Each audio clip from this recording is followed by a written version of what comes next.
broadcasting life and truth around the world. You're listening to the Bible Answer Man broadcast with Hank Hanegraaff, president of the Christian Research Institute. The mission of CRI and the Bible Answer Man broadcast is to teach discernment and to defend the essential doctrines of the historic Christian faith. Each day, Hank answers questions with a passion for apologetics, biblical literacy, and countering the cults. If you would like to ask Hank a question on air, call 888-ASK-HANK. That's 888-275-4265. For more information about CRI, call 888-7000-CRI or visit our website at equip.org. To begin today's Bible Answer Man broadcast, here's your host, Hank Hanegraaff. Thank you very much, Randy. You can also contact us via the mail at Box 8500, Charlotte, North Carolina, zip code 28271. We'll go to your calls shortly. The number to dial, 888-ASK-HANK. As mentioned, numerically 888-275-4265. I do want to once again promote the book, God and the Transgender Debate by Andrew Walker, available to those who support the ministry of the Christian Research Institute.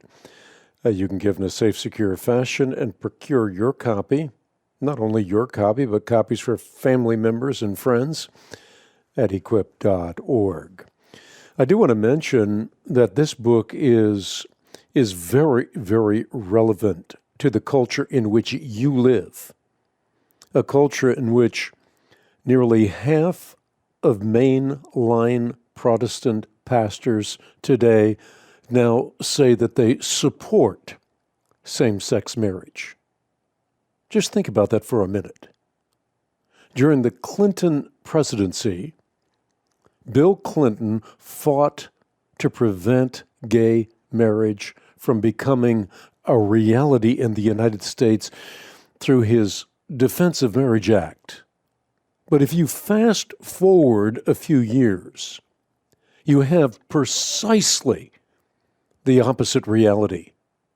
You have his wife, Hillary, once a supporter of her husband's defense of marriage as a union of a man and a woman, campaigning vigorously for the legality of gay marriage. And a few years ago, there was one dogma regarding gender. Today, there is quite another. Yesterday, gender and sex were coupled together. Today, well, gender is broadly conceived of as little more than a social construct. There's an article in the National Review I read this morning. It was actually published on the date of my wife's birth, or at least the celebration of her birth, her birthday, 2/20/2020, so just a few days ago. The article was titled Notre Dame Plays Host to Transgender Ideology. This is by a lady named Alexandra Desanctis, who is a graduate of the University of Notre Dame. And she says that the university featured recently a gender studies program in which every speaker, without fail, affirmed that boys can be girls, that girls can be boys, and that boys and girls can be something other than a boy or a girl. That gender is, well, multi-dimensional and non-binary. That children must be allowed to assign their own gender and then be reinforced by medical professionals through counseling, puberty-blocking drugs, cosmetic surgeries, and the like. That 3-year-olds know exactly who they are, and that surgically altering healthy body parts to accord with their self-conception is necessary in order, well, to save their lives.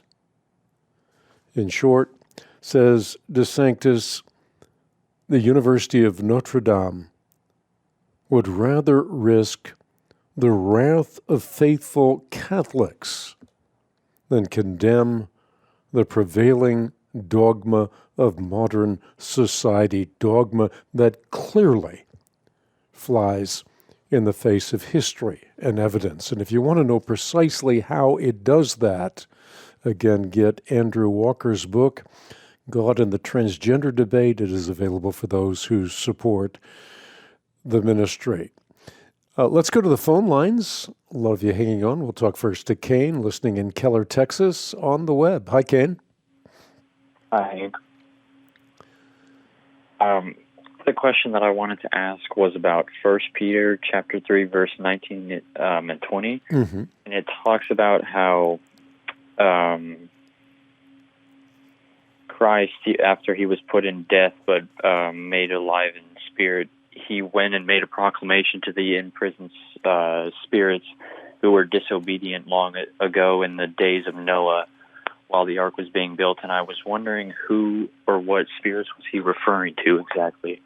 Well, I think in the context, the reference is to those who were disobedient, those that did not heed the command of God through Noah's preaching.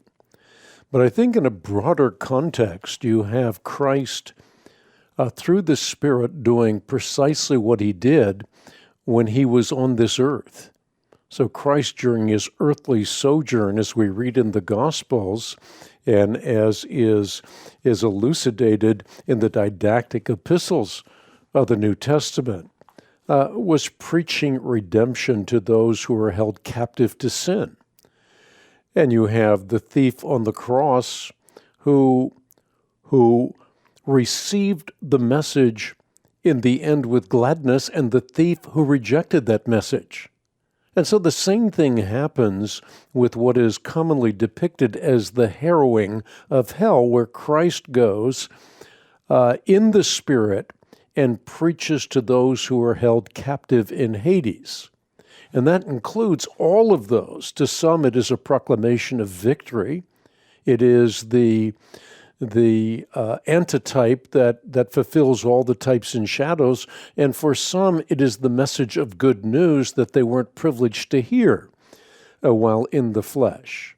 And if you look at the teaching of almost all the church fathers, you have a conclusive indication that the preaching of Christ was extended to all without exception, and salvation, therefore, was offered to all the souls who had passed away from the beginning of time. And that is whether it's Jews or Greeks, whether it's righteous or unrighteous, from Adam to the time that Christ died, or the time between his death on the cross and his resurrection and victory 3 days later. Okay, so this was not referring to angels or demons or any of that sort. It was those imprisoned in Hades, human spirits imprisoned in Hades? Yeah, absolutely. There's no indication based on either specific biblical stories or theological implications that can be drawn from the biblical text that would indicate that this is angels. The angels had already fallen corporately with Satan.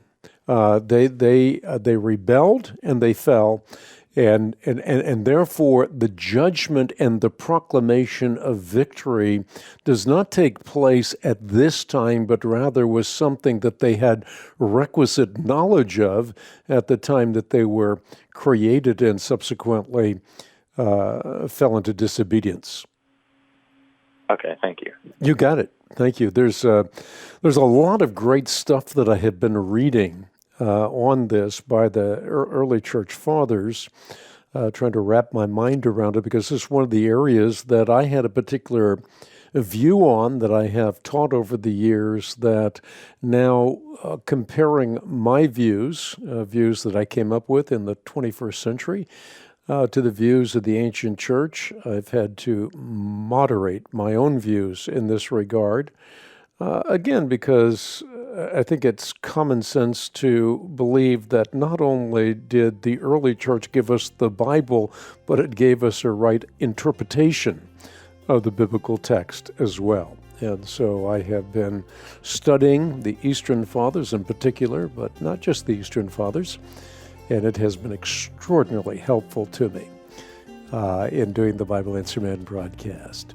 Again, the number to dial, 888-ASK-HANK, numerically 888-275-4265. We'll be back in just a few moments with more answers to your questions. In the meantime, I do want to thank all of you who stand shoulder to shoulder with me in the battle for life and truth. You're touching the lives of people, not only for time, but also for eternity. And in the process, you're making an eternal difference. We'll be right back with more answers to your questions. So again, please don't touch that dial. Former Vice President Joe Biden recently said that transgender equality is the civil rights issue of our time. When leaders of our country are framing gender identity issues as such, how does a Christian defend a biblical worldview of gender without being labeled a hateful bigot? The book God and the Transgender Debate by Andrew T. Walker is a must-read for every Christian seeking to understand what the Bible really says about gender identity. To receive a copy of God and the Transgender Debate, What Does the Bible Actually Say About Gender Identity? Simply call 888-7000-CRI and make a gift in support of the ongoing work of the Christian Research Institute. 888-7000-CRI or go to equip.org. We'll be back in just a moment with more from Hank Hanegraaff.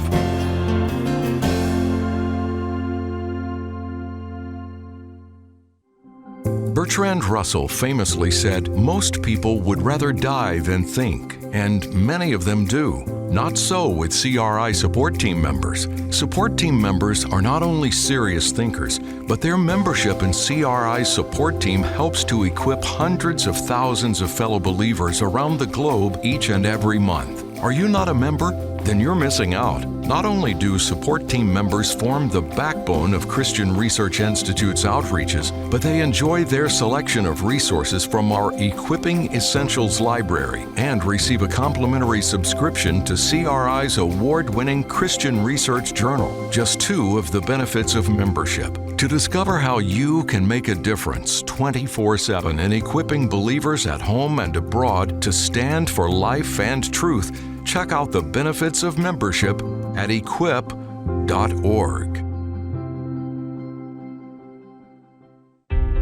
The Complete Bible Answer Book Collector's Edition, revised and updated, is a comprehensive collection of the most often asked as well as most difficult questions Hank Hanegraaff has received in nearly 3 decades of hosting the Bible Answer Man broadcast. This expanded edition contains new entries, leading readers to a better understanding of God and our relationship to Him in Jesus Christ. The Complete Bible Answer Book Collector's Edition, revised and updated, is a comprehensive, handy, and attractive volume that you will return to again and again. Take your exploration of God's Word to new heights and receive the revised and updated Complete Bible Answer Book as our thank you for your gift by calling 888-7000-CRI and make a gift to support the Christian Research Institute's life-changing outreaches. 888-7000-CRI or visit equip.org. Throughout history, gender was understood as binary, male or female. Today, Facebook offers over 50 gender options for its members. If you're feeling confused, you're not alone. What is transgenderism and gender fluidity? In a culture ready to label anyone who questions the transgender agenda as hateful and bigoted, how should Christians respond? Christians need to understand and provide a biblical response to the transgender agenda, which is why the book God and the Transgender Debate by Andrew T. Walker is a resource every Christian must read to understand the issue of transgenderism and what the Bible actually says about gender identity. To receive your copy of God and the Transgender Debate, What Does the Bible Actually Say About Gender Identity? Call 888-7000-CRI and make a gift to support the Christian Research Institute's life-changing outreaches, 888-7000-CRI, or visit us at equip.org.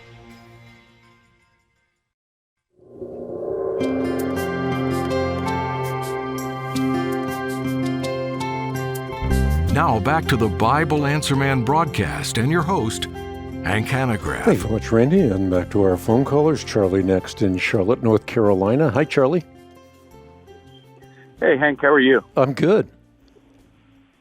Hank, I got a question for you. I wanted to know what you thought about the chronological order of when Satan and his third of the angels fell. Was that before or after Adam and Eve in the garden? Because I've heard different things when he was cast down, and I know in one part of Job he says, when the sons of God, came, I guess, to a council meeting or something, Satan said that he was walking above and through the earth. So I just wanted to know what the chronological order was with the fall of Satan compared to Adam and Eve when they were tempted. Were they already created, or? Yeah, so first of all, I wouldn't read the Bible in a wooden literal sense, in the sense that a fall means that Satan cannot appear in the presence of God.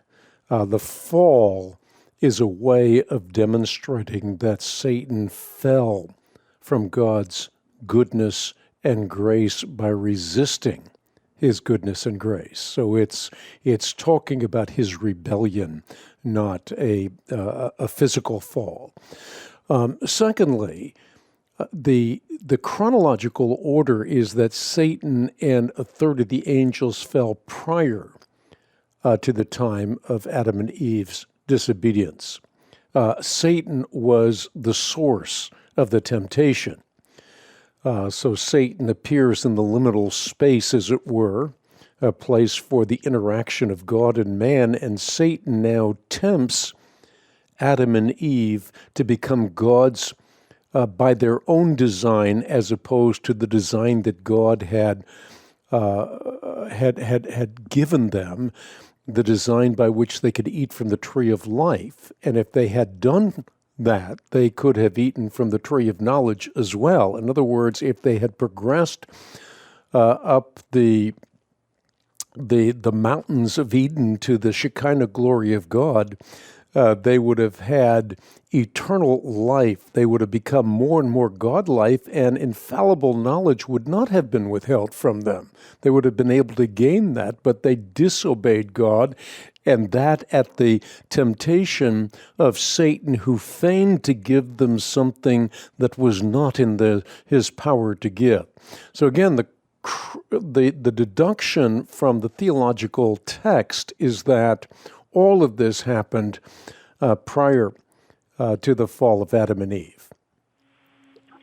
Okay, so then I understand what you're saying. So even then, in the context where we get, it's not a physical fall, like you said, but then the verse that comes to my mind is Satan fell like lightning. And, I want you to answer that. But then also in the same context, why would, so I guess what I'm trying to ask, besides the lightning part, is why would God even initially let him come and tempt and have that? I understand that's because of freedom, but if he was cast down like lightning, is that still a metaphor, or? Yeah, and there are a lot of metaphors like that in the Scripture. For example, if you go to Isaiah chapter 14, you hear the words of Isaiah, inspired by God. "How have you fallen from heaven, O morning star, son of the dawn? You have been cast down to the earth. You who once laid low the nations, you said in your heart, I will ascend to heaven. I will raise my throne above the stars of God. I will sit enthroned on the mountain of assembly, on the utmost height of the sacred mountain. I will ascend above the tops of the clouds. I will make myself like the Most High." So you here see language that is meant to connote rebellion on the part of Satan. And yes, Satan and the angels were created with volition, just like Adam and Eve were created with volition. So in either case, they had the opportunity to act or to act otherwise. So they are completely culpable for their sin. Okay, yeah, because I've heard pastors say that, one of the reasons why God let that happen, and some did even, acknowledge what you said. They said that was so that, if Satan was sitting there basically, and I'm using context, was saying, give me a chance and they will worship me, that God put them down to give man free will. And that he knew that Satan was going to tempt them, and then that's the free will, and we all have to have that free will, and we all have to choose, and then God going on the cross and all that. Certainly God could have done it otherwise, but again, had he done it otherwise, we would have people who are not exercising free will, and without free will, love is rendered meaningless. Same thing is true with the angelic beings as well. Hank, real quick, because you're hard to get a hold of, and I know you have other callers. Can angels procreate? Because we talk about Genesis when it says the angels, when they fell, they came down, made a pack, and took all the women and had children. Yeah, they cannot procreate. So that whole Genesis 6 mythology, or at least the mythology that's in sort of forced onto the passage, doesn't make any sense whatsoever. Satan can't procreate. Devils can't procreate. Angels can't procreate. God created a set number of them, and we see Jesus himself saying as much, that in heaven we're not going to be procreating. Rather, in heaven we are going to be like the angels. So then how did the giants come, Hank? And then is that when they the text actually tells us that. They were on the earth at that time and also afterwards. So these were men of renown, men of old, and so they were already on the earth, and this was never a function of angels having sex with women. First of all, angels are non-corporeal, and therefore they can't have sex with women. Certainly God can have an angel take on physical form, but there's no warrant whatsoever for suggesting that Satan or his minions can take on physicality. I got to go back to the phone lines. A lot of people hanging on, as you just mentioned. Dennis in Springfield, Illinois, listening on Sirius XM 131. Hi, Dennis. Well, hello. Good afternoon. Thank you for taking my call. You're welcome. I have a question. A friend of mine is reading through the Bible for the first time, and in the Old Testament, they had multiple wives. In fact, the 12 sons from Jacob came from, of Israel. There came from multiple wives. And I was asking why that was allowed then, and God blessed the codes back then. And yet today, we say that God says one wife. Yes. And so does God change over time? No, not at all. Not at all. And let me answer that question quickly because I don't want to run out of time, and perhaps there'll be a little time for a follow-up. But polygamy, or the practice of one man having multiple wives, was common in antiquity, but it was never God's plan. The ideal pattern for monogamous marriage, the marriage of one woman and one man, was established early on in Genesis, where the text tells us that a man will leave his father and his mother and be united to his wife, and they'll have one flesh.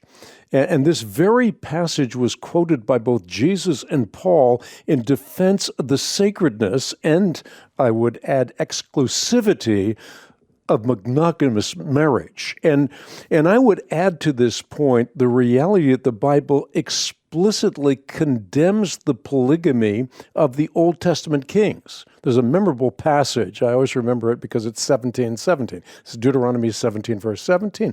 This is where you have a strict condemnation of polygamy. And then in the New Testament, you have the elders and the deacons who are called to be husband of but one wife. So the requirement for church leaders set the standards for morality and spiritual maturity for all believers, and the admonition against polygamy for the kings of Israel demonstrated the danger of this practice for everyone. And one other point that I'll add to this, because you're asking a very significant question, and that is that God's disdain for polygamy is seen in the consequences of polygamy. The Old Testament clearly reveals the strife, the temptation that accompany the practice of polygamy. And of course, Solomon is the quintessential example. His legacy of faithfulness was compromised because of his polygamous behavior. And despite his well-renowned wisdom, his peaceful, his prosperous rule ended in scandal and civil strife. For many wives, polygamy turned his heart after other gods. We have to leave it at that because I am out of time for this edition of the Bible Answer Man broadcast. Do remember, Monday through Friday at this time, you can call 888-ASK-HANK to ask your question live on air, 888-ASK-HANK. And again, thanks for standing shoulder to shoulder with me in the battle for life and truth. You've been listening to the Bible Answer Man broadcast with Hank Hanegraaff. To learn more about Hank or the Christian Research Institute, just go to equip.org. Equip.org is a fountain of information and resources designed to help you defend the faith and grow in your knowledge of the truth. You can also stream the broadcast live or download archived broadcast. To talk with a resource consultant by phone, call 888-7000-CRI, or you can write to us at Post Office Box 8500, Charlotte, North Carolina 28271. The Bible Answer Man broadcast is supported solely by listeners like you. We're on the air because life and truth matter.